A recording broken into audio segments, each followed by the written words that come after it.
The Noble Great Vehicle Sūtra, teaching the practice of a Bodhisattva.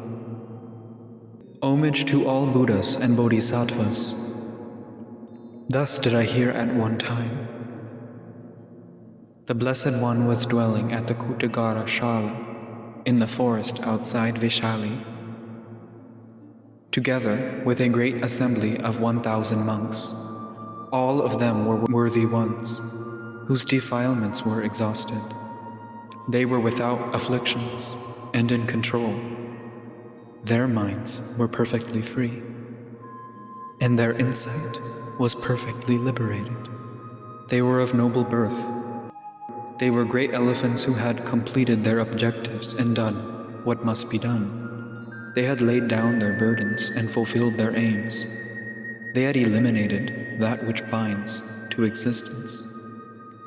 Their minds had been perfectly liberated by correct knowledge. They had obtained supreme perfection in mastering all mental states. Their behavior was peaceful, disciplined, free, and natural. The only exception was Venerable Ananda, but the Blessed One had instructed him in the practice as well, and he had been prophesied to become a worthy one in this life. Also present were 1,000 bodhisattvas. All of them had attained the stage free from regression. All of them had obtained retention. All of them possessed the patience of equanimity. All of them had reached the stage where one practices exactly what has been proclaimed. They were wise, honest, and faithful. They were extremely confident and exceedingly graceful. They always smiled and never frowned angrily. They were steadfast and successful. They had realized the nature of phenomena and never tired of teaching the Dharma. They had encountered the wisdom of a Buddha and were bringing it to full maturity. They possessed unerring patience regarding elusive speech. They had attained the stage of being unmistaken regarding all objects. They knew the right time, season, occasion, and moment. They were free from agitation and arrogance. Their behavior was natural and perfect. They were skilled in the meditative absorption on emptiness. They had relinquished arising and disintegration. They possessed the meditative absorption on wishlessness. They had practiced bodhisattva conduct in cyclic existence for a long time. They possessed the meditative absorption on signlessness. They correctly understood the characteristics of all the content of mental constructs. They were skilled in maturing beings. They were free from ideation. They were skilled in the presentation of the hearer vehicle. They engaged in properly distinguishing the teachings of the Dharma. They taught the solitary Buddha vehicle. They praised tranquility. They inspired beings to become bodhisattvas. They behaved appropriately, teaching the Dharma without hatred or animosity. Among them were the Bodhisattva Great Being Maitri, Mañjuśrī Kumarabhuta, Pratibhanakuta, Ratnapani, Gandaprabha, Anantaprabha Samati, Apayajaha, Siddhartha Chintan, Guna Raja Prabhasa, Sarva Shokhandakara Pohamati, Sarva Visha Madarshan, Tatsvabhava Pratishrita, Anatamati, Virya, Vikrama Samdarshan Kashintan, Ratnakara, Vyuharaja, Vikurvana Raja, Avyabhikara Prabhava, Vishashamati, Samanta Prasadika, Anavarana Darshan, Vigradhamana, Suvarnatama Prabhashri, Sarva Dharma Nitya Darshana Dhimat, Ashugandha Dana Kosumita, Jesha Kuta, Ashokashri, Mirudara, Avalokiteshvara, Gandeshvara Varaja, Pramodya Raja, Anatamati Pratipati, Sarvasa Dharma Vismaranantstita, Simhanadabinadan. Also dwelling with them were many thousands of other bodhisattvas. One morning the Blessed One donned his lower and upper robes, took up his alms bowl, and went to collect alms in the city of Vaiśālī, accompanied and attended by 2,000 monks. As soon as the Blessed One placed his foot at the threshold of the city gates, the following wondrous miracles occurred. Miracles that occur whenever the Blessed Buddhas enter a city. Blind people gained sight, deaf people gained hearing, and the insane regained their senses. A rain of divine flowers fell, a bright light shone, and the roads became free of filth. The enchanting musical instruments of the gods resounded, even without being played. All beings, from the hell of uninterrupted torment up to the highest heaven, became completely happy. At that time in the city of Vaiśālī, there was a boy named Ratnadatta, who had been born as the son of a Lakkavi man named Simha. The 3-year-old was sitting on his mother's lap on the top floor of their house, and when he witnessed these miraculous signs, the boy Ratnadatta spoke the following verses to his mother. "Mother, whose magical power has manifested these extraordinary miracles, this light outshines the radiance of millions of suns. Whose is it? It pervades the ground of the 3,000-fold world and dries up the lower realms. What is this magical light? Quick, mother, please tell me." "A rain of unseasonable flowers continually beautifies this Buddha realm, and everywhere flocks of birds fill the air with song. The roads are covered with flowers, the flower parasols unfurled, and both sides are adorned with happy people. Blind people have gained sight, deaf people can hear sounds. Those who were called ugly are now handsome, those of poor complexion now have perfect skin.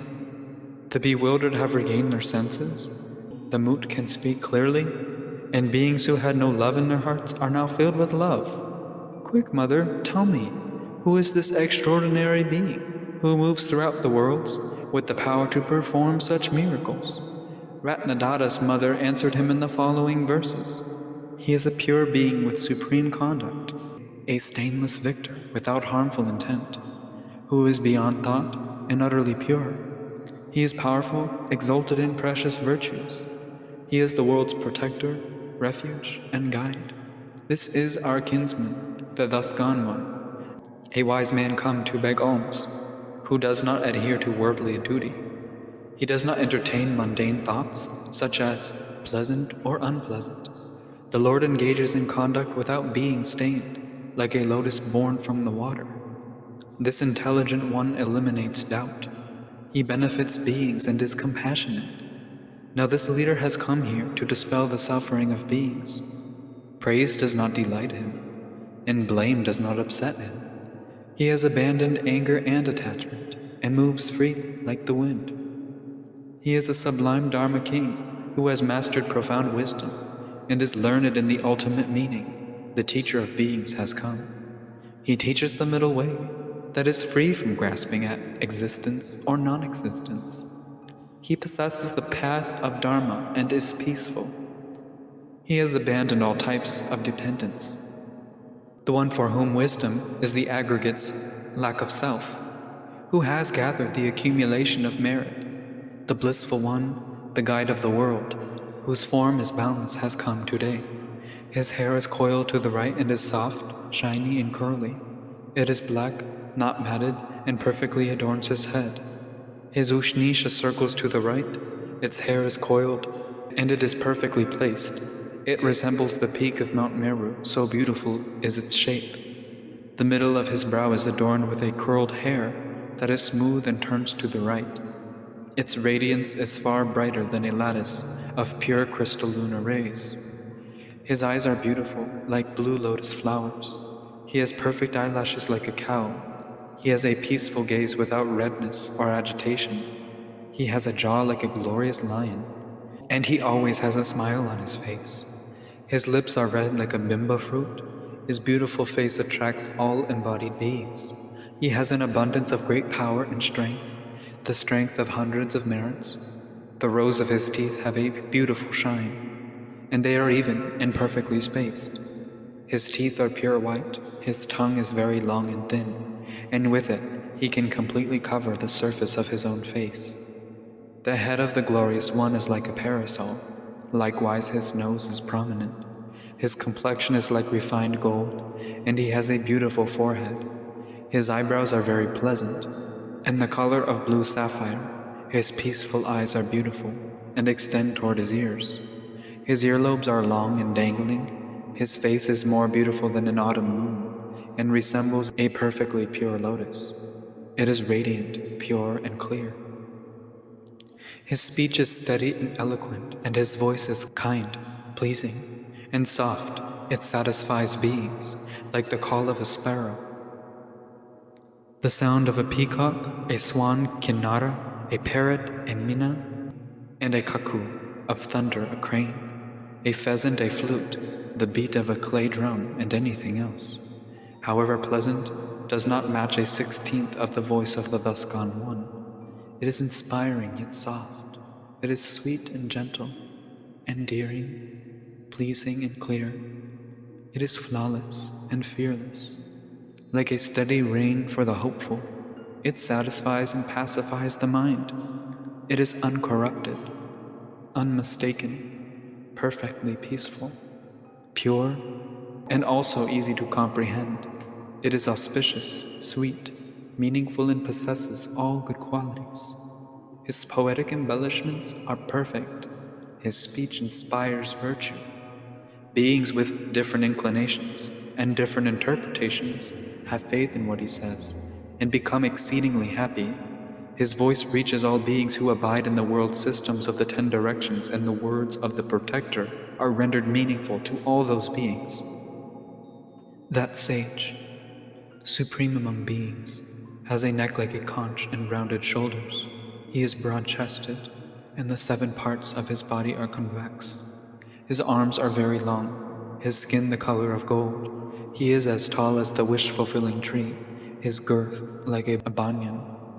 His chest is adorned with the endless knot. His lotus hands bear the imprints of a wheel. They are soft to touch like cotton or flower petals, and their fingers are long. Each body hair is present, upright, thick, and soft. His torso is broad, and his navel is deep. His belly is the shape of a bow, and his genitals are retracted in a sheath like an elephant. He has calves like an antelope, and with a white hue like the inside of a reed. His ankle bones do not protrude, and his heels are well shaped. The sage, his fingers are long, and his nails are red. The soles of the blissful one's feet are not arched, and they are adorned with wheels, hooks, swastikas, and conches. The Lord's feet are of equal proportion and steady. They are soft and pleasing to the touch like cotton. Their color is like a blossoming red lotus, and with them he traverses the worlds. The lion's roar of the thus gone one bestows happiness. This chief among beings has now arrived here, and when he comes, he teaches the Dharma of non-duality and the lack of mental constructs with the fearless roar of a lion.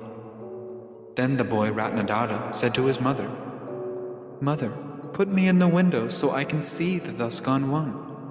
So his mother sat him in the window. The Blessed One knew what Ratnadatta was thinking, so he walked right down his street. When the boy saw the Blessed One walking, he thought, "Whoever sees the thus gone one, who possesses all good qualities, and does not generate the mind of awakening, is indeed unfortunate." The Blessed One proceeded right up to Ratnadatta's door, and the boy thought, "Since it is difficult to meet such an extraordinary being, even in 1,000,000,000,000 eons, I should jump down from this house." With that thought, Ratnadatta placed his toy, a golden lotus with 100,000 petals, in the palm of his hand, and jumped off the house. However, due to the Buddha's power, he remained floating in midair. Ratnadatta then offered the golden lotus with 100,000 petals to the Blessed One. As soon as Ratnadatta let go of the lotus, the Blessed One transformed it into a lotus parasol, adorned with a net of jewels, and it hovered in the sky directly above the Blessed One's head. When that happened, the boy Ratnadatta recited the following verses. "I offer this lotus to the Buddha, seeking nothing in return. I seek supreme awakening to eliminate all goals. Since in unborn awakening there is nothing to gain or lose, and nothing to accept or reject, I offer this flower. The conception of value that childish beings construct is pointless. I make this offering to the Supreme Human Being so that I may eliminate all conceptual thought.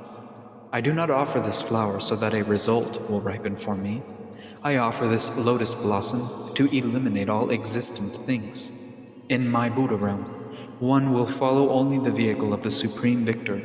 May even the names Hearer or Solitary Buddha not arise there.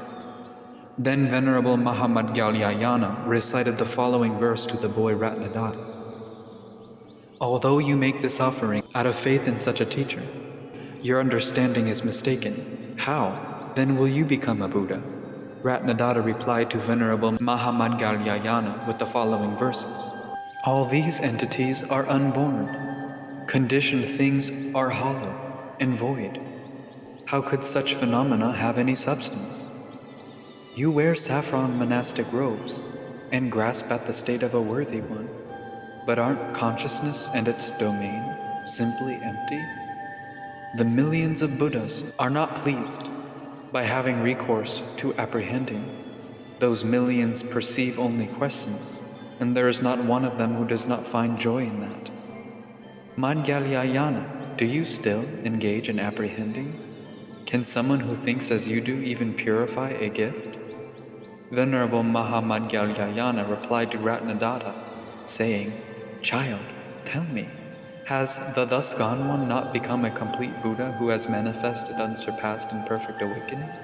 Furthermore, has he not taught the Dharma? Maudgalyāyana, Ratnadatta replied, a wise person should not conceptualize awakening or formulate opinions about the thus gone one, and they should not impute concepts such as the thought that phenomena do not arise, the thought that all phenomena are conditioned, or the thought that all phenomena are unconditioned. They should not impute concepts such as all phenomena arise, do not arise, are existent or non-existent, grasping and letting go, meeting and separating, going, coming, remaining, transmigrating, phenomena associated with attachment, hatred, and illusion, and right and wrong. They should not impute the concept that ignorance and the like up to and including the qualities of hearers, qualities of solitary Buddhas, the qualities of the Buddhas, the factors of pollution, the factors of purification, the physical and non-physical, perception and the lack of perception, marks and lack of marks, pure conduct, sameness, difference, body, mind, and all correct and incorrect qualities arise. So you tell me, Maudgalyāyana, do you think the thus gone ones are complete Buddhas who manifest unsurpassed and perfect awakening? Maudgalyāyana replied, that is not the case. The boy said, do you assert that the thus gone ones are not included in suchness, that awakening is not included in suchness, or that ordinary beings are not included in suchness? Maudgalyāyana said, that is not the case. Maudgalyāyana, the boy responded, do you conceptualize the lack of conceptualization?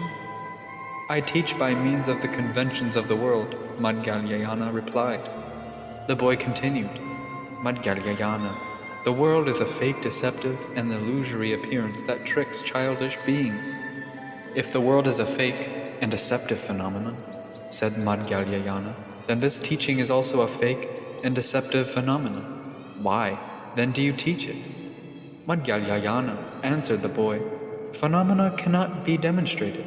They cannot be demonstrated, attained, actualized, abandoned, understood, or meditated upon. Maudgalyāyana replied, if that is the case, what is the point of you making an offering to the thus gone one? Maudgalyāyana, the boy asked, do you apprehend a thus gone one, someone who gives a gift, or an act of giving? Venerable Maudgalyāyana remained silent. So the boy Ratnadatta continued, Maudgalyāyana, with this in mind, I have given up becoming a thus gone one, and say those who form the resolve set on the vehicle of the hearers are indeed unfortunate. Maudgalyāyana replied, you are very young, yet your insight is vast as the ocean. How long have you been trained in these teachings? Ratnadatta replied with the following verses. All training perishes. Training is not training. The training of the wise ones consists in being one who lacks training. The question, what is the point, that you asked me, is based upon the perceptions of beings. And to this I say one does not find any phenomena arising anywhere. Childish beings conceptualize both awakening and cyclic existence. So do you, Venerable One, still follow the way of childish beings? Since they understand that all phenomena lack essence, the wise do not generate concepts such as near and far. Intelligent ones do not differentiate between childish beings and their qualities, or the Buddha's qualities and the victors. So you too should see these as merely empty. That the great sage attained awakening is an illogical imputation. If the phenomenon of awakening does not arise, how can one attain nirvāṇa? An infinite number of teachings are proclaimed, yet there is no such thing as the liberation of beings. Understand this, there is no distinction between nirvāṇa and saṃsāra. Thus, in all cases, there is never any increase or decrease. The wise harbor no delusions about the fact that phenomena are indistinct. Childish beings obtain and attain. A childish being who attains nirvāṇa is thoroughly attached to saṃsāra. Such conceited thinking is Mara's trap. Someone who thinks, I have attained, has not attained anything at all. They will proceed to their next birth and start all over again in ignorance. Abiding at the seat of awakening, there is no thing to see and nothing to abandon. The awakening of all the Buddhas is a conventional term, but nothing in actuality. Awakening and nirvāṇa cannot be expressed by conventional terms. Those who see correctly in that way fully understand the nature of reality. Venerable Śāriputra then asked the Blessed One, Blessed One, how long has this boy Ratnadatta practiced this teaching? The Blessed One replied, when the thus gone one Dipamkara gave his prophecy that I would attain acceptance of the non-arising of phenomena, at that point, he was foremost among those bodhisattvas who abided in emptiness according to Dipamkara's teachings. At the moment when I first generated the mind set on unsurpassed and perfect awakening, 300,000 eons had passed since he attained acceptance. Blessed One, asked Śāriputra, what cause and what conditions are responsible for the boy Ratnadatta not becoming a complete Buddha who has manifested unsurpassed and perfect awakening? You should ask Ratnadatta himself this question. He will tell you. The Blessed One responded, so Venerable Śāriputra asked the boy Ratnadatta, why have you not become a complete Buddha who has manifested unsurpassed and perfect awakening? The reason I do not become a complete manifest Buddha, Ratnadatta replied, is that I do not apprehend unsurpassed and perfect awakening. If that is so, Śāriputra asked, since this thus gone one is a complete manifest Buddha, do you apprehend him? Ratnadatta replied, if someone grasps at the thus gone one as a complete manifest Buddha, and if he becomes the referent object of that grasping, then the Dharma he teaches will not cause that person to become a complete manifest Buddha, and it will not even bring about renunciation. Since you equate complete maturation with accomplishing the four factors, what is your acceptance based on? Śāriputra asked. The boy Ratnadatta replied, I do not perceive even a single phenomenon that is truly established, much less four. What is there truly established in them? Knowing the Dharma is apprehending. Awakening is apprehending. The thus gone one is grasping. Liberation is a mental construct. Son of the lineage, Śāriputra replied, what a wonder that you experience things in this way, and that you have attained such a miraculous birth whereby you were born in the presence of the Buddhas, and will always go forth. Ratnadatta then replied with the following verses. Born and not born are both mental constructs. They are the level of conceptual imputation and the domain of Mara. Desire-realm beings such as the gods and asuras who grasp at and harbor conceit about phenomena such as the body are destroyed in this domain. Thinking, the victor attained the unconditioned, deathless state. Some set out with the same intention and insult the Buddhas. Though they attain it, there is nothing in it that the guides attain. There are many people who, having gone forth for this, presume they have gone forth. They are confused by mental apprehending, and they corrupt the teachings. Those who are proud of their attainments say, I have attained deathlessness. But the teacher of the protector, the lion of the Shakya clan, lacks mental constructs. Among all mental content, one does not find the nature of mind. Thus the view taught by the guide has no inherent nature. In the view taught by the victor with pure vision, there is no viewing. That is why those who have insight do not grasp at the thought, I am free. Those accustomed to apprehending marks apprehend a self and are deluded. Such unwise people reject emptiness as incorrect. The unwise impute things with their own minds, like a dream and an illusion. Then, when things cease, they call it nirvāṇa. They take the body as a support and do away with the notion of discipline. They take mental apprehension as a support and do away with the notion of meditative absorption. Likewise, they apprehend insight and have a deluded notion of it as a seed. The wise people of the world proclaim them thieves of the Dharma. The luminous expanse of phenomena, free of afflictions, is in all such phenomena. So, will you please tell me the point of going forth? All phenomena are indistinct. They are like an echo. The wise never conceptualize the sphere of the noble ones. Their characteristic is suchness and nothing else. They never transform into other things. Since phenomena are unchanging, what use is the concept of going forth? Then Mañjuśrī Kumara Buddha asked Ratnadatta, Child, what is awakening, a verbal designation for? Mañjuśrī, Ratnadatta replied, awakening is devoid of verbal designations. How do you consider and verbally express it? Mañjuśrī asked. Ratnadatta replied, Mañjuśrī, since reality is inconceivable, I consider it as such and then express it. Mañjuśrī asked, how should beginner bodhisattvas be given instructions on this? How should they be taught about it? Ratnadatta replied, one should say the following, do not abandon desire, do not get rid of anger, do not clear away delusion, do not rise above the body, practice non-virtue, do not vanquish views, do not remove fetters, grasp at the aggregates, make the elements into a single mass, engage the sense spheres, do not go beyond the level of childish beings, realize non-virtue, abandon virtue, do not contemplate the Buddha, do not think about the Dharma, do not make offerings to the Sangha, do not take up the trainings, do not strive to pacify existence, do not cross over the river. It is with such instructions that one should instruct and teach beginner bodhisattvas. Why is that? Because only this state is the state of phenomena. Childish beings declare that phenomena arise and declare that phenomena cease. The realm of phenomena is discerned through non-conceptuality. If someone receives the instruction that understanding the nature of phenomena in this way is awakening, and if they are not afraid, scared, or frightened by it, then that person is a bodhisattva who will truly never regress.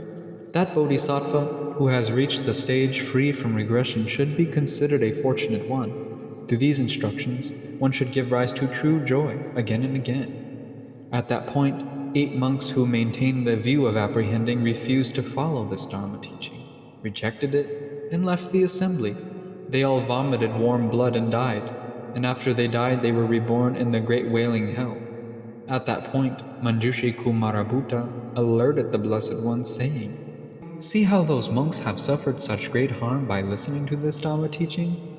Do not say such things, Mañjuśrī. The Blessed One replied, if these monks had not heard this Dharma teaching, they would not have secured higher births for millions of eons, let alone meeting and serving any Buddhas.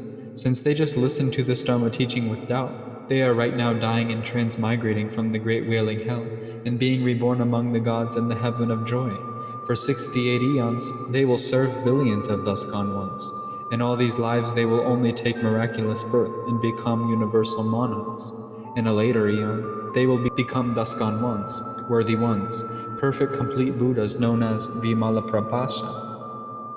Then having heard the prophecy, with their divine hearing, Those gods, together with 80,000 gods, traveled to where the Blessed One was. When they arrived, they scattered divine flowers all over Vaiśālī.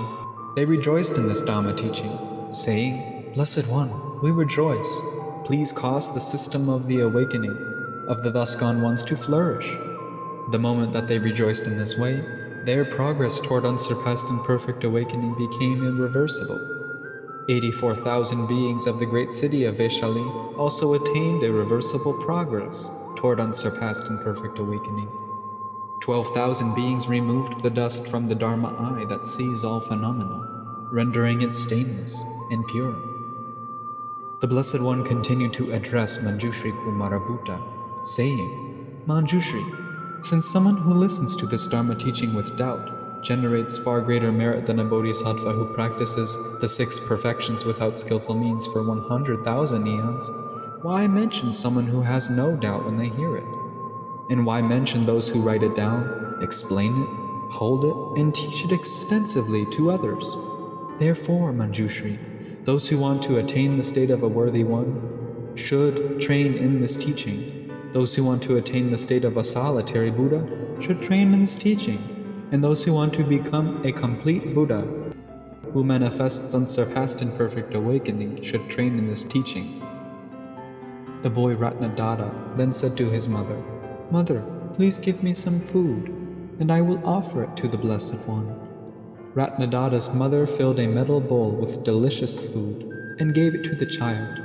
Ratnadatta then addressed the Blessed One, saying, "Blessed One, since it is true that all phenomena are inexhaustible, may the food in this metal bowl not diminish until the entire Sangha of monks has been satisfied." Ratnadatta filled the Blessed One's alms bowl first, and then addressed the Sangha of monks, saying, "Venerable ones, may these alms be accepted out of compassion for me by someone who can ensure that I obtain a great result. May these alms be accepted by someone who does not purify the gift with the body, who does not purify it with the mind, someone who will not generate merit or ripen karma when it is offered to them, someone who has no physical, verbal, or mental karma, someone who abides neither in the conditioned nor in the unconditioned, someone who is not stained by the qualities of ordinary beings, someone who does not rely upon the teachings of the hearers, someone who is not skilled in the vehicle of the Buddhas, and someone who has no wish to be skilled in it." No one in the Sangha of monks took up the bowl, so the child Ratnadatta continued, "Venerable ones, I wish to make a gift, and you also wish to eat. I do not expect anything in return from you, venerable ones, so please eat. If it is true that my Buddha realm will have a display of qualities that is 1,000,000,000 times greater than the display of qualities present in the Buddha realms of billions of bodhisattvas, who are of the same stature as Mañjuśrī, and if it is true that what I have spoken is the truth, then by these true statements may all your bowls be filled from this metal bowl, and may this bowl never be emptied." All the alms bowls of the Sangha of monks were then filled. The child Ratnadatta fed the entire population of Vaiśālī with delicious food, and even then the alms did not run out. Then the Blessed One addressed the child Ratnadatta, saying, "Ratnadatta, these 5 are a bodhisattva's purification of a gift, not apprehending a body, not apprehending a mind, having no attachment to the gift, not desiring any ripening, and no ripening for the recipients. Moreover, Ratnadatta, a bodhisattva should always manifest the following 4 things: the meditative concentration of emptiness, recollecting the Buddha, great compassion, and the ripening of one's own karma." The Blessed One addressed Mañjuśrī Buddha, saying, "Mañjuśrī, in 30 eons, this child Ratnadatta will become a complete Buddha who has manifested unsurpassed and perfect awakening. He will appear in the world as a thus gone one, a worthy one, a perfect Buddha, learned and virtuous, a blissful one, a knower of the world, an unsurpassed charioteer who tames beings, a teacher of gods and humans, a blessed Buddha called Maudgalyāyana. Those who gather in his retinue will be infinite in number, and all of them will be bodhisattvas who do not regress. They will be infinitely radiant and have immeasurable lifespans." Mañjuśrī then asked the Blessed One, "Blessed One, what is the name of this Dharma teaching? How should it be remembered?" The Blessed One replied, You should remember it as teaching the practice of a bodhisattva, or you can also remember it as a being born from reality. As a being born from reality, when the Blessed One and the Sangha of monks had eaten their alms, they went on their way. After the Blessed One had thus given these teachings, the Bodhisattva Ratnadatta, the entire retinue, and the world with its gods, humans, asuras, and Gandharvas rejoiced and praised what the Blessed One had said. This concludes the Noble Great Vehicle Sutra, teaching the practice of a bodhisattva.